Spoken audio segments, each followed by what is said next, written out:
Question number 1 question है, प्रकाश वर्ष किसकी इकाई है? आंसर होगा दूरी की। किसकी इकाई मेरे भाई? दूरी की। नेक्स्ट 2 नंबर, लंबाई की न्यूनतम इकाई होती है फार्मी-मीटर में। कार्य करने की क्षमता को क्या कहते हैं? ऊर्जा। 4, फैराडे किसका मात्रक है? धारिता के। स्पष्ट दृष्टि की न्यूनतम दूरी कितनी होती है? 25 cm। लेकिन अनंत कह दे तो क्या हो जाएगा? अधिक से अधिक कह देता तो हो जाता अनंत। समतल दर्पण की वक्रता त्रिज्या क्या होती है? अनंत होती है। आइसक्रीम के मध्य वाले छोटे छिद्र को क्या कहते हैं? पुतली, आइरिस। मनुष्य के स्वस्थ नेत्र में प्रतिबिंब बनता है रेटिना पर।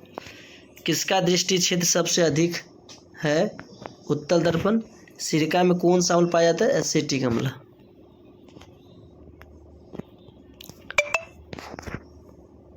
अंगूर किण्वन किसके द्वारा बनाता है? जटिल प्रक्रम।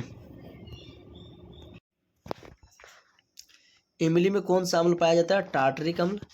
नमक का पीएच मान 7, उदासीन विलीन का पीएच मान 7 होता है। अम्ल का पीएच मान बताना मेरे भाई। अम्ल का पीएच मान 7 से कम होता है। क्षार का पीएच मान 7 से अधिक होता है। पानी का पीएच मान 7 होता है क्योंकि ये उदासीन है। मिट्टी का पीएच मान भी 7 होता है। आप समझ गए, अम्ल मतलब नजदीक आएगा तो 7 से कम, क्षार ज़्यादा दूर जाएगा, क्षार दूर है तो 7 से अधिक हो जाएगा। आप एक ट्रिक्स याद रख लेंगे, अम्ल मतलब तो 7 से कम, क्षार मतलब 7 से अधिक।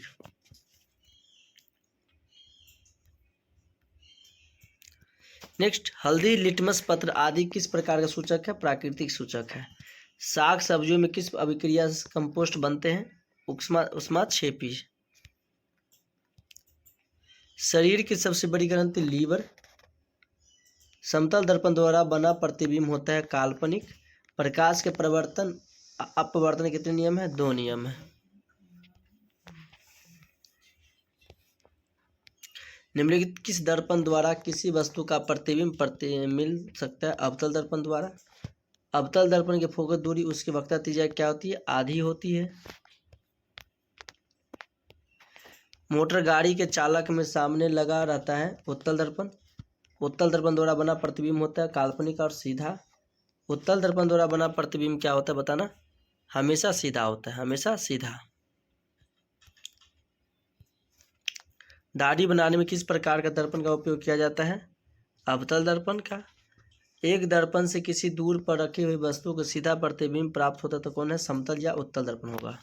गोलीय दर्पण कितने प्रकार के होते हैं? 2, समतल दर्पण और उत्तल दर्पण। उत्तल और अवतल दर्पण होगा। किसी वस्तु बिंब का आवर्धित काल्पनिक प्रतिबिंब बनता है अवतल दर्पण। गोलीय दर्पण की फोकस दूरी उसकी वक्रता त्रिज्या क्या होती है? आधी होती है। हजामत दर्पण के रूप में व्यवहार करता है अवतल दर्पण। रोगियों का नाक कान गला चेक करने के लिए भी अवतल दर्पण का ही प्रयोग किया जाता है। एक अवतल दर्पण में वस्तु बिंब की स्थिति ध्रुव और फोकस के बीच तो उसकी प्रतिबिंब क्या होगी? काल्पनिक और बड़ा होगा। ऐसा क्वेश्चन एग्जाम में मिलते हैं और ऐसे कई सारे एग्जाम में भी मिलते रहते हैं। ठीक है, तो चलिए आप लोग अभी से ही रट लीजिए। ठीक है, गोलीय दर्पण कितने प्रकार के होते हैं? गोलीय दर्पण कितने प्रकार के होते हैं बताइए? गोलीय दर्पण कितने प्रकार के होते हैं? दो प्रकार के होते हैं। कितने प्रकार के? 2 प्रकार के होते हैं गोलीय दर्पण। ठीक है, आइए देखते हैं अगला नंबर क्वेश्चन है, किसी वस्तु बिंब का आवर्धित काल्पनिक प्रतिबिंब यानी बनता है तो अवतल दर्पण पे ही बनता है। किस पे बनता है जी? अवतल दर्पण पे बनता है। आइए अगला नंबर क्वेश्चन है, गोलीय दर्पण की फोकस दूरी उसकी वक्रता त्रिज्या क्या होती है? यानी गोलीय दर्पण की फोकस दूरी उसकी वक्रता त्रिज्या क्या होती है? आधी होती है। क्या होती है जी? आधी होती है। आप लोग नए हैं तो आप लोग इसे सब्सक्राइब भी कर लीजिए ताकि जब जब लाइव क्लास आऊँ तो आप लोग को बीच कंटिन्यू नोटिफिकेशन पहुंचे तो आप लोग इसे आसान तरीका से क्लास कर सकते हैं। ठीक है, हजामत बनाने के लिए यानी व्यवहार किया जाता है, यानी दाढ़ी बनाने के लिए कौन सा दर्पण का उपयोग किया जाता है? तो अवतल दर्पण का। किस दर्पण का उपयोग किया जाता है जी?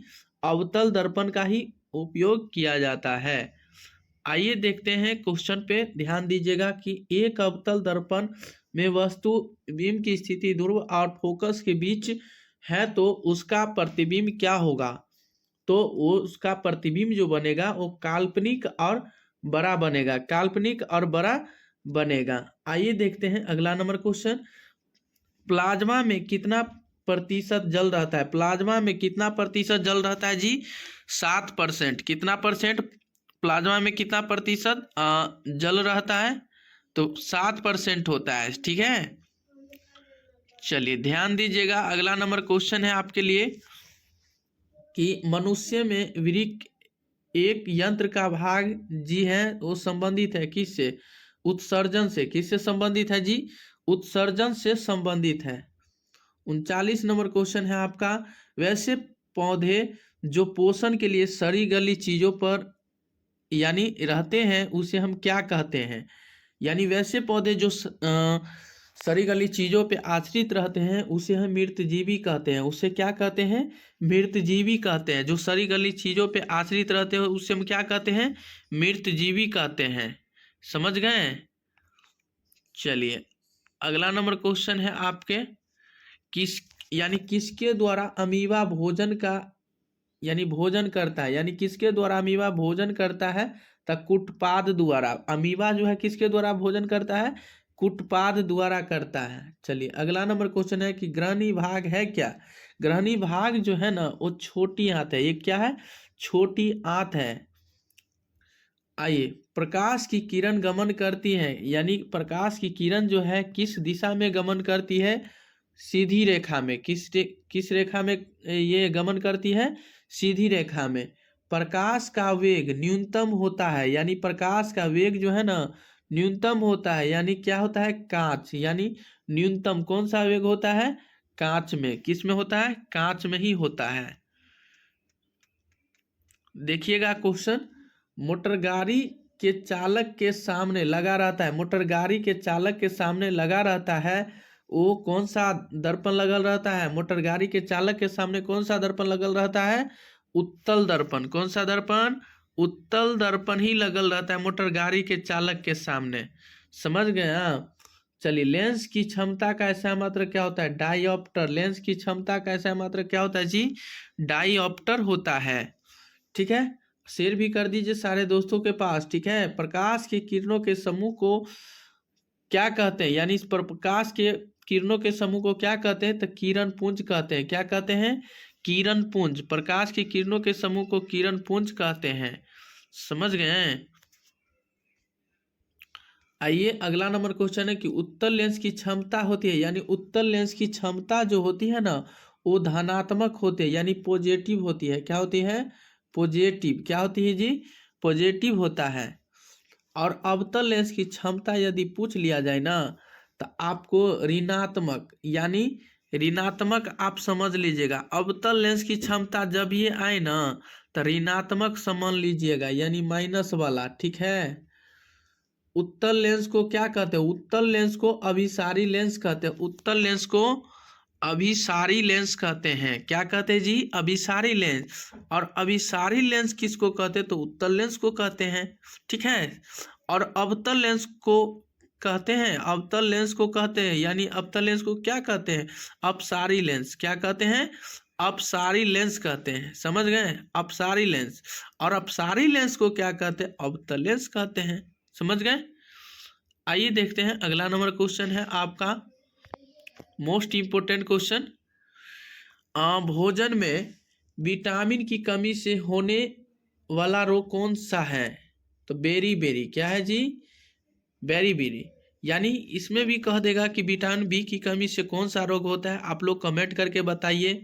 विटामिन डी से हम लोग को क्या प्राप्त होता है। कमेंट करके बताइए आप लोग। समझ गए।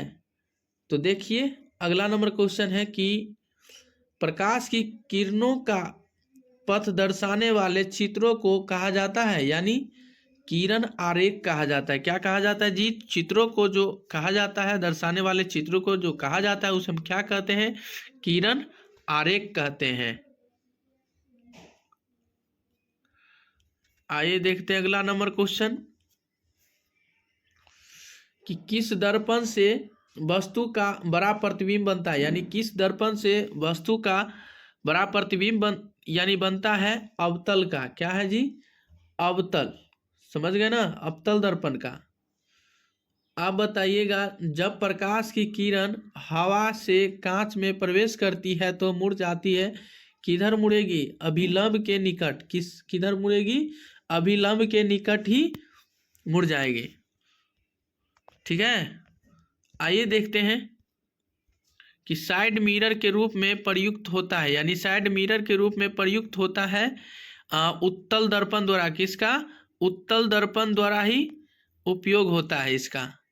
अब बताइए, एक अवतल दर्पण की फोकस दूरी 10 सेमी है तो उसकी वक्रता त्रिज्या क्या होगी? यानी अवतल दर्पण की फोकस दूरी क्या होगा?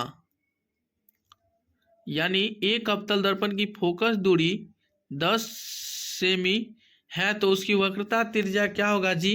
तो बताइएगा, आर बराबर, यानी एफ का मान कितना दिल है? 10 सेमी। ठीक है, आर बराबर होता है 2F। आर बराबर क्या होता है जी? 2F होता है। तो 2 गुने 10 तो हो जाएगा कितना? 20। यहाँ अवतल कह रहा है ना जी, तो -20 सेमी हो जाएगा। क्या हो जाएगा जी? -20 सेमी हो जाएगा फाइनली आंसर। बताइएगा, अगला नंबर क्वेश्चन है, निर्गत किरण एवं अभिलंब के बीच के कोण को क्या कहते हैं? निर्गत किरण एवं अभिलंब के बीच के कोण को क्या कहते हैं? निर्गत कोण कहते हैं। क्या कहते हैं जी? निर्गत कोण। समझ गए ना? निर्गत कोण कहते हैं।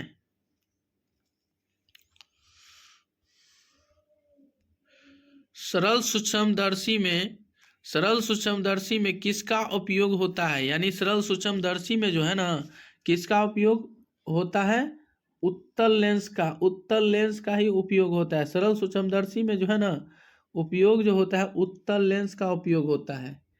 किस लेंस के द्वारा सिर्फ काल्पनिक प्रतिबिंब बनता है? यानी किस लेंस के द्वारा सिर्फ काल्पनिक प्रतिबिंब बनता है? तो अवतल लेंस के द्वारा। किसका? अवतल लेंस का ही।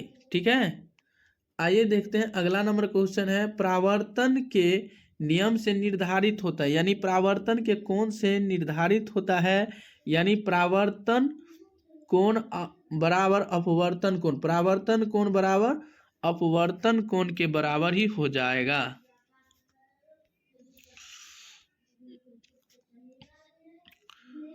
बताइएगा, काल्पनिक प्रतिबिंब होता है, यानी काल्पनिक प्रतिबिंब जो होता है वो हमेशा क्या होता है?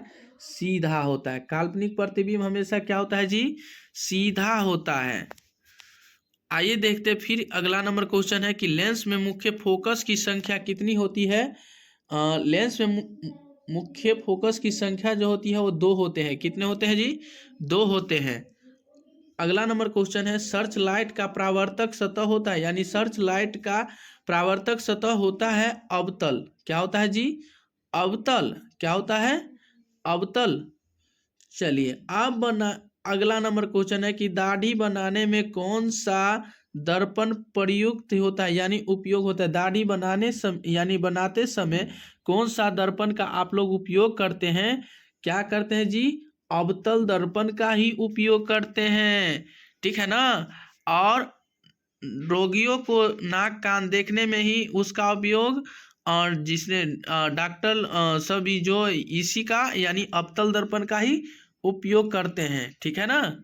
बड़े चीज देखने के लिए आपको अवतल दर्पण का उपयोग करता है, छोटे चीज देखने के लिए ये कौन सा दर्पण का उपयोग किया जाता है? आप लोग कमेंट करके बताइए। ठीक है, अगला नंबर क्वेश्चन है आपका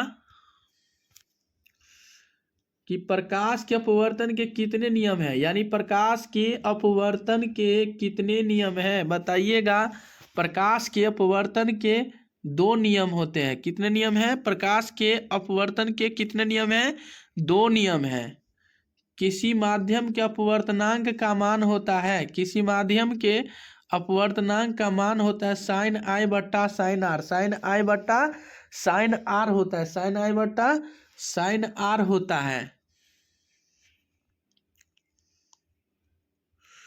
बताइएगा। अगला नंबर क्वेश्चन है, एक उत्तल लेंस होता है यानी किनारों की अपेक्षा में मोटा होता है, यानी एक उत्तल लेंस जो होता है ना किनारों की अपेक्षा क्या होती है, मोटा होता है। बताइएगा। अवतल लेंस का आवर्धन बराबर होता है, यानी अवतल लेंस का आवर्धन बराबर होता है V/U, यानी V/U होता है आवर्धन बराबर फार्मूला क्या होगा, V/U। V/U हो जाएगा। गोलीय दर्पण में फोकसांतर एवं वक्रता त्रिज्या के बीच संबंध यदि कहे तो R बराबर क्या हो जाएगा, 2F। R बराबर क्या हो जाएगा, 2F हो जाएगा। तो उम्मीद करते हैं कि आप लोग इसे अच्छा तरीका से समझ गए होंगे।